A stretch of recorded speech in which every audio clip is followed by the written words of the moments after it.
My father put down his wine glass. He looked at me across the long dinner table in front of 15 people, and he said, "You're not even half the woman your sister is." The whole room went quiet. My aunt stopped chewing. My sister's fiancé stared at his plate. Somewhere, a fork dropped. And me? I smiled. A slow, cold smile. Because my father did not know one thing. He did not know that every plate on that table, every light in that house, every dollar that paid for my sister's perfect wedding came from me. And in my purse, folded in a white envelope, I had the proof. But I'm not going to open that purse yet. Because first, you need to understand how a daughter becomes a stranger in her own home. And trust me, what happened 3 days after that dinner is the part nobody saw coming, so stay with me. My name is Nora. My father had 2 daughters, my sister Vivian, and me. But if you walked into our house, you would think he only had one. Vivian's photos were on every wall. Her dance trophy sat on the shelf in the living room. Her baby shoes were saved in a glass box. Mine? My father once forgot my name at my own birthday party. He called me Vivian's sister. I was 9 years old. I remember laughing so nobody would see me cry. But here is the thing nobody knew about that little girl crying in the bathroom. She was already smarter than everyone in that house. And one day, that brain was going to change everything. But not yet. Because first, the worst was still coming. When I brought home perfect grades, my father said, "Don't get full of yourself." When Vivian failed a class, he said, "She's just too creative for school." I started to believe I was broken, that something was wrong with me, that I just wasn't enough. My mother saw it. My mother saw all of it. And one night, when I was 12, she sat on the edge of my bed, held my hand, and whispered 6 words I would not understand for 10 more years. She said, "One day, they will need you." Then she kissed my head and turned off the light. 6 months later, my mother was gone, and the day of her funeral is the day my father's secret began. My mother died in the spring. At the funeral, my father didn't cry. He shook hands. He smiled at business partners. He played the strong widower. But I saw something that day that I was too young to understand. I saw my father, behind the church, take an envelope from a man in a gray suit. He looked around to make sure no one was watching. He didn't see me. He took the envelope, shook the man's hand, and quickly put it inside his coat. I was 13. I thought it was nothing. I was wrong.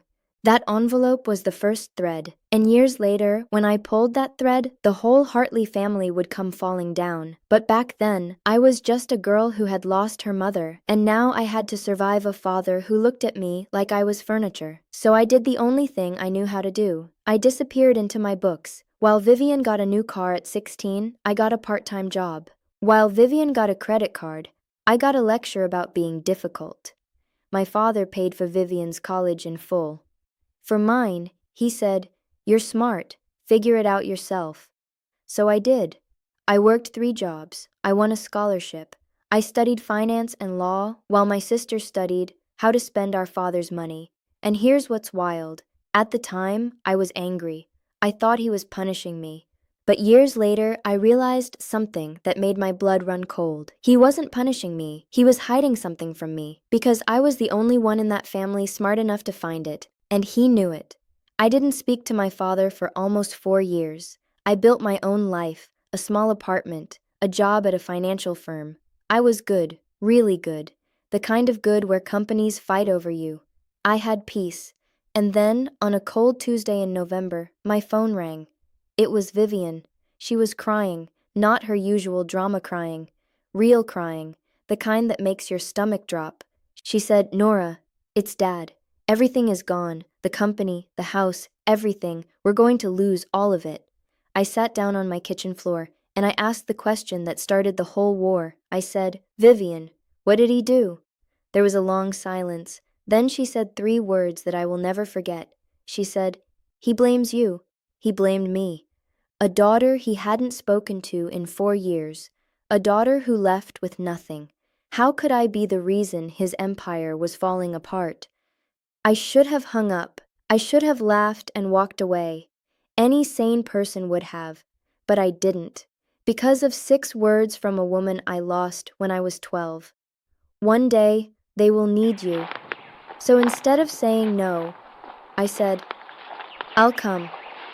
And that single yes is how I walked straight into the trap they had built for me. The house looked smaller than I remembered, or maybe I had just grown. My father opened the door. He had aged 10 years in 4, gray hair, tired eyes, but the second he saw me, the old coldness came right back. He looked me up and down and said, "So, the accountant decided to show up. Not thank you, not I'm glad you're here, just that." And in that moment, I almost turned around and left forever. But then I saw what was sitting on the dining table. Stacks and stacks of paper, bank letters, red ink, words like final notice and seizure of assets. And right on top, a single document with a name on it that was not my father's. A name I recognized, the man in the gray suit. From my mother's funeral, 10 years ago, my hands went cold, because suddenly that envelope wasn't nothing anymore. I sat down at that table, and I started to read. And the more I read, the more my heart pounded. The Hartley Company wasn't just losing money. Someone had been stealing it, slowly, quietly, for years, moving it out little by little, hiding it behind fake companies and fake names. This wasn't bad luck. This was a crime. And my father, the great Richard Hartley, had no idea who did it, but I did, or at least I was starting to, because that name on the top page, it connected to something I had seen before, something close to home, too close. And when I finally figured out who was really behind it, I almost wished I hadn't. I worked for 3 days straight. No sleep, just coffee, numbers, and rage. My father watched me the whole time, arms crossed, like he was waiting for me to fail. Every few hours, he would say something like, "Vivian could never do this, but at least she has a heart." I ignored him. I let him talk, because I was getting closer. And on the 3rd night at 3 a.m., I found it. A single transaction. A payment of a huge amount of money sent to a company that didn't really exist. And the person who signed off on it had access only one other person in the family had. I stared at the screen. My whole body went numb, because it wasn't a stranger, it wasn't an enemy, it wasn't some man in a gray suit. It was someone who sat at our dinner table. And I had to decide, do I tell the truth and burn this family to the ground? Or do I protect the one person who never protected me? I'm not going to tell you the name yet. I know. But you need to understand what I felt first. Because the moment I saw that name, every memory shifted, every kind word, every fake tear, every "I love you, Nora." It all turned to poison. The person stealing from my father, the person letting me take the blame, was the one person my father loved most in this entire world. And that's when I understood my mother's words completely. One day, they will need you. She knew. Somehow, she knew this day would come. So I made a choice. I decided I would not say one word. Not yet. I would let them keep thinking I was the failure. The other one. The half-daughter. Because the best revenge isn't loud. The best revenge is patient. 2 weeks later, my father threw a dinner. To celebrate, he said. To show everyone the family was fine. 15 people. Aunts, uncles, business friends, my sister Vivian and her brand new fiancé. What they didn't know was that I had spent those 2 weeks quietly doing something. I had moved money. Legally. I had frozen the right accounts. I had called the right people. I had built a wall around what was left of the Hartley fortune. And I held the only key. My father thought I was just cleaning up paperwork. He had no idea I now controlled everything. So there we sat, 15 people, candles, wine, and my father, feeling powerful again, feeling like the king of his castle, raised his glass, looked right at me, and decided to put me in my place one last time. He said, "You're not even half the woman your sister is." And the whole room went silent. Now you're back where we started. The fork drops. My aunt freezes. Vivian's fiancé stares at his plate, and I smile. Because my father just made the biggest mistake of his life. He insulted the only person holding his entire world in her hands. I set down my own glass. Slowly, I looked at him. Then I looked at Vivian. And I said, in a calm, quiet voice, "You're right, Dad. I'm not half the woman Vivian is. I paused, because I would never steal from my own father. The room stopped breathing, and Vivian's face went white as a ghost. My father laughed, a nervous laugh. What are you talking about? So I reached into my purse. I took out the white envelope. I slid it down the table, past the candles, past the wine, until it stopped right in front of him. Open it, I said. His hands were shaking now. He opened it. Inside were the papers, the fake company, the stolen money, the transactions, and the signature, Vivian's signature. My father stared at it. He read it once, twice. Then he looked up at his favorite daughter, the daughter he framed, the daughter he praised, the daughter he loved more than life. And Vivian did the worst possible thing she could have done. She didn't deny it. She just whispered, "Nora, please." The whole table heard it, and in that 1 second, 23 years of lies fell apart. But here's the twist nobody expected. My father didn't get angry at Vivian. He turned to me.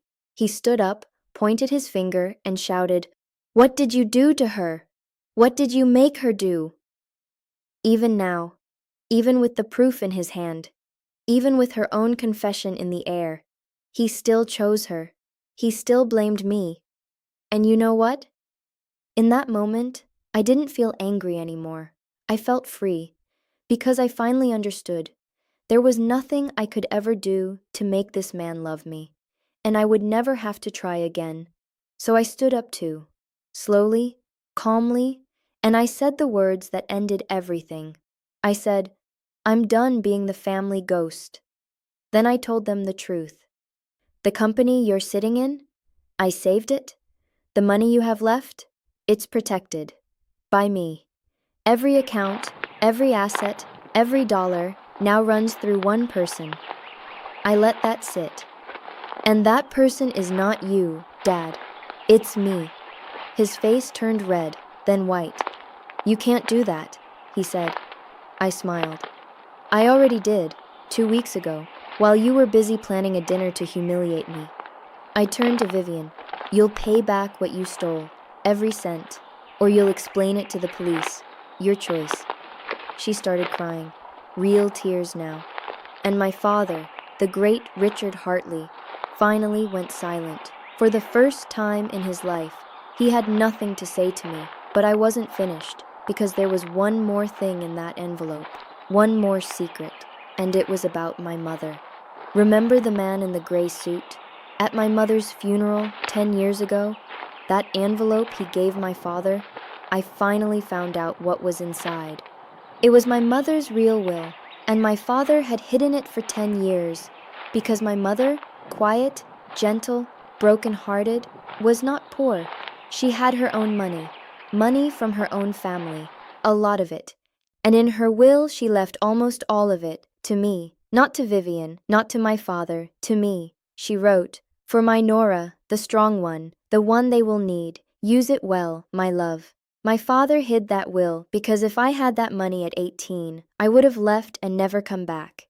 And he needed me to stay poor. He needed me to stay small. He stole my inheritance to control me. And he almost got away with it. Almost. I could have called the police that night. I could have sent my father and my sister to prison. I had every paper, every proof. I would have won, but I didn't, because my mother didn't raise me to be like them. Instead, I made a deal. Vivian would pay back every dollar, working, real working, for the first time in her life. My father would sign the company over to me, fully and legally, and live in a small house I would pay for. Not a mansion, not power, just enough. They would keep their freedom, but they would lose the one thing they cared about most, control. And me? I took my mother's money, I took the company, and I built something my father never could. A name people respected because of kindness, not fear. 1 year later, I drove past the old house. It was sold. New family, kids playing in the yard. My father lives quietly now. Sometimes he calls. He doesn't say, "I'm sorry." Men like him never learn how. But once, before he hung up, he said, "Your mother would be proud of you." And I think that was the closest he could come. Vivian and I, We talk sometimes. She's different now, humble, real. The hardest year of her life made her into an actual person. She told me once, "You should have let me fall." I told her, "Mom wouldn't have." So that night, when my father said I wasn't even half the woman my sister was, he was right. I wasn't half of her. I was something he could never understand. I was my mother's daughter. And the cold smile I gave him at that table, that was the moment the invisible girl finally became visible. For good. If you made it to the end, you already know how this feels. Being underestimated by the people who should love you most. So tell me in the comments, have you ever been the other one in your family? The one nobody believed in? Because I'm reading every single comment. And to the person scrolling right now feeling invisible, one day they will need you. Believe it.